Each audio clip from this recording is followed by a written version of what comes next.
আমাদের উস্তাদে মুহতারামের প্রতিষ্ঠা আপনাদের এলাকার ভৌগোলিক পরিস্থিতির কারণে মৌলভীবাজারের লোকদের জন্য, যদিও এখানে যারা বিশেষ করে একাধিক প্রোগ্রাম করেন তাদের জন্য এখানে আসা কিন্তু অনেক কঠিন, এটা স্বীকার করতে বাধ্য আপনারাও আমরা সবাই।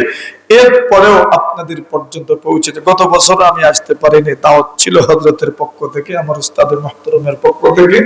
এই বছর চিন্তা করলাম যদি যাই না তো কি জানি হযরতের মন কি হবে আমাদের উপর। আর আপনাদের এখানে আমার আসার তো মনে হয় কমপক্ষে 2004 থেকে মাদ্রাসা কত 2002 থেকে, তো 2002 এর কথা তো স্মরণ নাই, তবে 4 থেকে ছাত্র জমানার থেকে আমার এখানে আসা যাওয়া শুরু হয়েছে। অনেকের সাথে সম্পর্ক, অনেকের সাথে পরিচিত, মুখ পরিচিত আছে। তো আস্তে আস্তে আস্তে আস্তে এই পর্যন্ত আজকেও আসা হইল।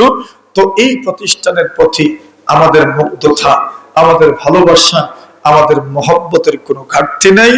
হয়তো বিভিন্ন সময়ের বিভিন্ন ফাঁক ফুকরের কারণে, সময়ের বিভিন্ন কালের আবর্তনে বিবর্তনে, বিভিন্ন কারণে বিভিন্ন বিবেচনায় হয়তো আপনাদের সাথে মোলাকাত করার সুযোগ সময় হয়ে ওঠে না, আপনাদের থেকে দোয়া নেওয়ার সুযোগ হয়ে ওঠে না।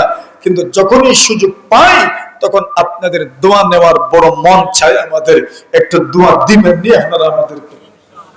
মাতুন্নাতে আপনারা দোয়া দিতেন না মনে হয়? দোয়া দিলে কোনো ক্ষতি হইতো না। এটা এমন না বলে দোয়া দিলে আপনার কমবো, এটা সিগারেটের আগুনের মতো আর কি।